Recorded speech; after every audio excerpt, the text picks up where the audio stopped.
Hello, welcome to the part 2 video for my OG Kush Auto in Gaia Green Organics. In this episode, I'll take you from day 30 to harvest, showing you everything that I did to this plant. This is my first experience with using Gaia Green dry amendments.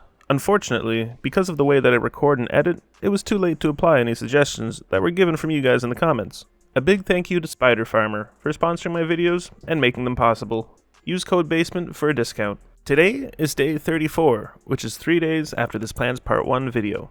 The plant looks to be around week 3 of bloom, so I'm going to top dress her with about 250 ml of Gaia Green 284 Power Bloom. Make sure to wash your hands thoroughly after handling this stuff. I then watered the plant with about 4 liters of dechlorinated tap water.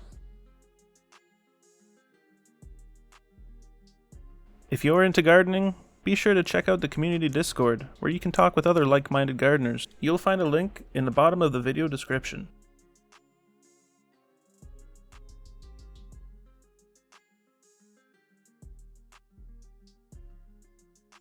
The next day, I watered the plant with 2 liters of dechlorinated tap water.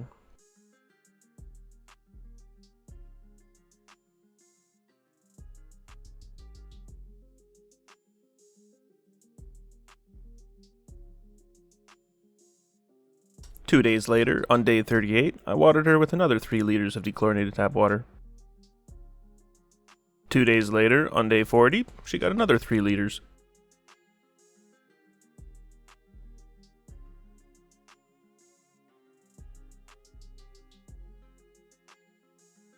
Fungus gnats have been continuously spawning from the living soil.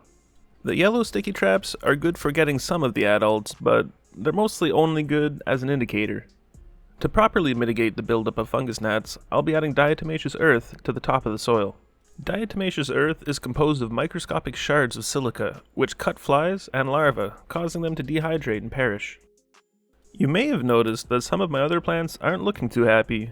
Well, that's the price you pay with experimentation. Make sure you're subscribed so you don't miss out on the roller coaster of health that I subjected the Amnesia Haze Autoflower to in my upcoming videos. Today, I gave the OG Kush another 3 liters of dechlorinated tap water.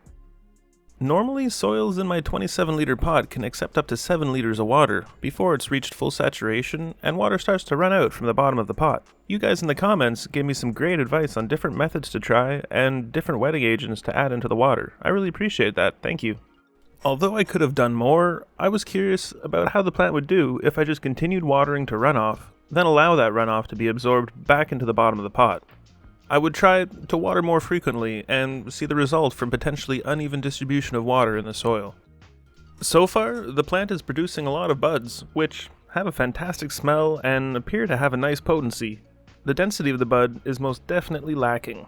In my opinion, I think density is the least important of these 3 traits.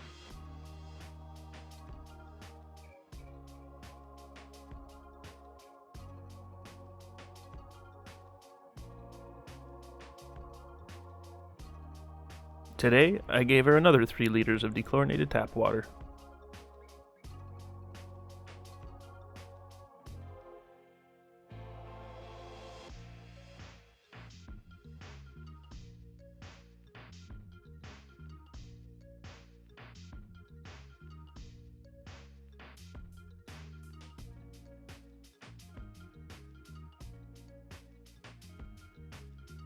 The next day, I gave her 2 liters of dechlorinated tap water.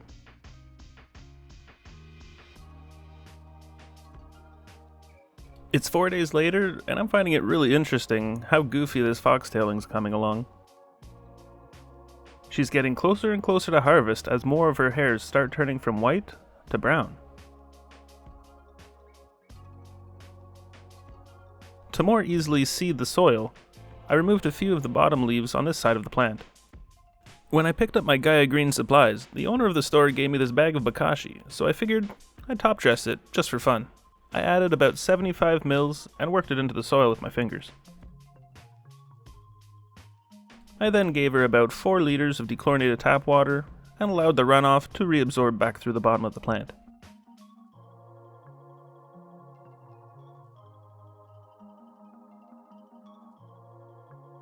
Oh no, my thistle project has started to bloom. A big thank you to Spiderfarmer for sponsoring this video. I've been thoroughly impressed with all of my Spiderfarmer products. The tent is made with fantastic quality. It's made of thick materials and has no pinholes or light leaks. I'm using a 6-inch inline fan carbon filter combo, which is more than enough for my 4x4 or 120 x 120 cm tent. The carbon filter does an amazing job to neutralize any smells that get extracted from the inside of the tent. I'm using my SF4000 at 80% power, which allows my light to run very cool, while providing 600 ppfd for my seedlings at 40 inches or 100 centimeters distance. My blooming plants stretch up to around 20 inches or 50 centimeters away, to receive around 1000 ppfd at the canopy. If you're looking for quality components for your garden, consider Spiderfarmer and use code BASEMENT for an 8% discount from their official websites, which you can find a link in the description of the video for. Use code BASEMENT3 for a 3% discount from their products from Amazon.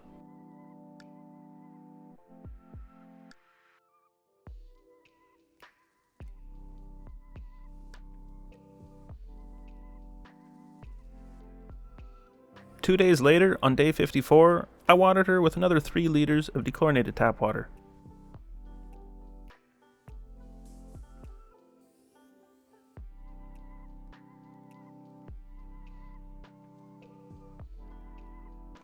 Two days later, I gave her another 3 liters.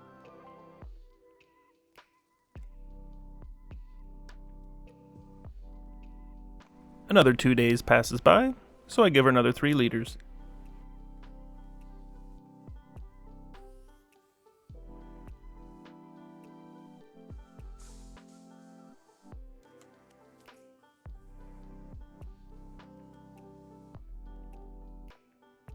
Three liters.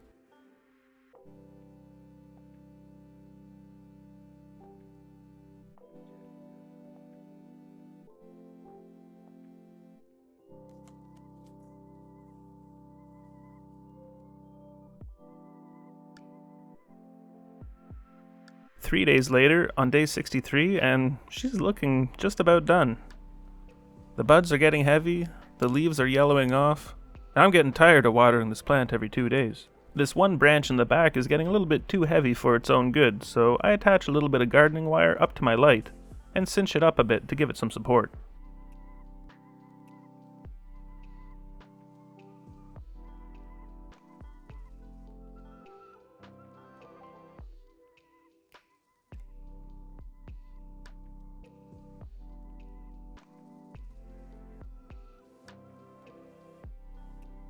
Two days later, and the time has come. This plant could probably go for another week or two to mature the trichomes a bit more, but I don't mind harvesting a little bit early sometimes. I enjoy having a variety of more heavy stuff and some more daytime friendly stuff. I'll make sure to show you the trichomes in just a minute.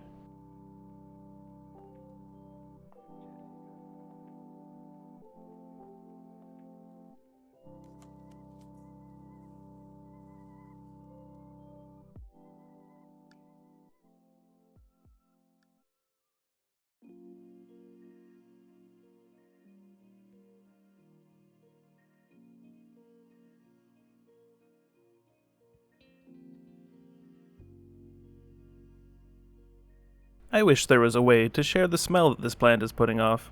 It's incredible.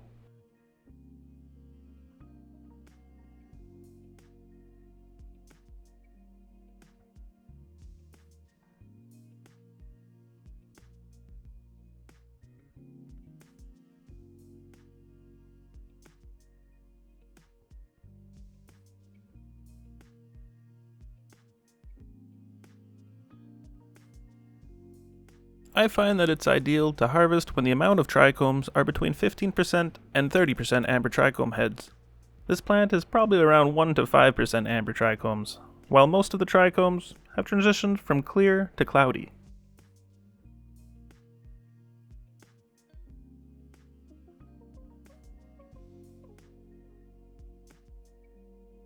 When I harvest, I prefer to do a wet trim.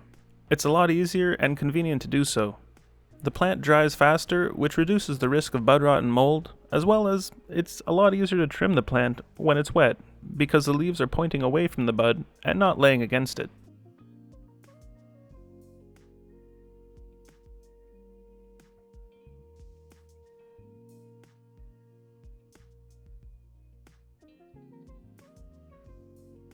The bud is very loose and airy, but it has a wonderful smell and is glistening with trichomes.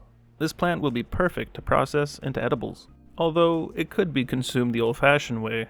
It'll grind up just the same as any other.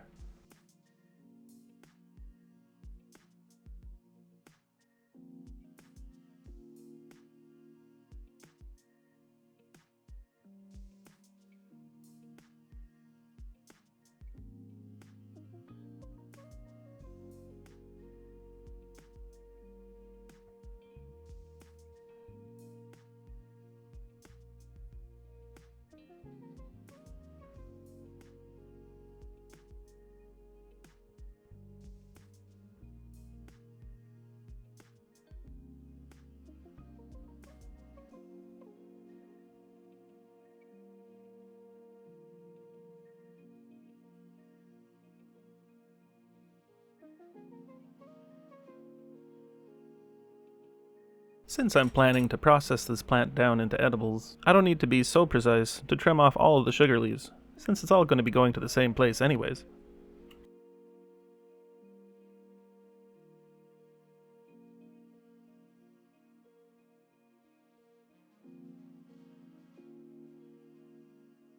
I hadn't noticed that this training stake had become stuck and the plant started to grow around it. I'll have to keep a closer eye on them in the future to prevent any restrictions on the plant.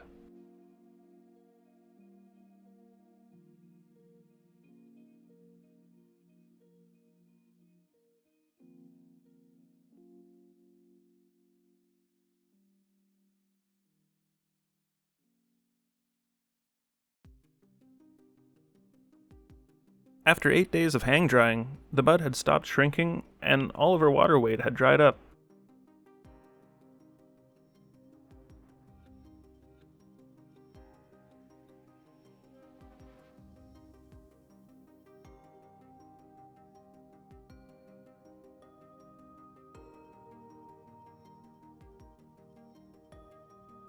It's not the cleanest trim job, but it's good enough for me. I then did my best to remove as much of the stem as possible.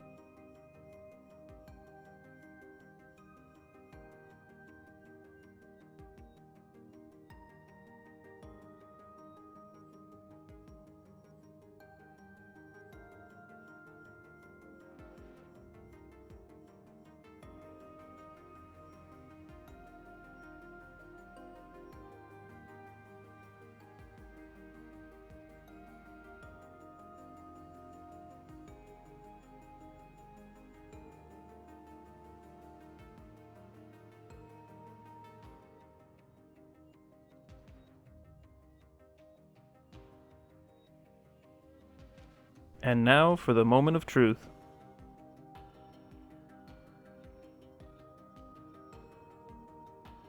With her bud taking up 2 bags, I could tell that she yielded more than I expected, but due to the density of the bud, I was expecting a lot less. I'm very happy with a 200-gram yield. I removed as much stem as I could, and if this much of the stem is around 22 grams, I doubt there's even 10 grams of stem left in the bag. It's time for a quick autopsy on the root ball. From the way that she wasn't accepting water into the soil, I was expecting that there would be a lot of dry patches where roots wouldn't develop. Although, I was surprised to see that root development was pretty evenly distributed.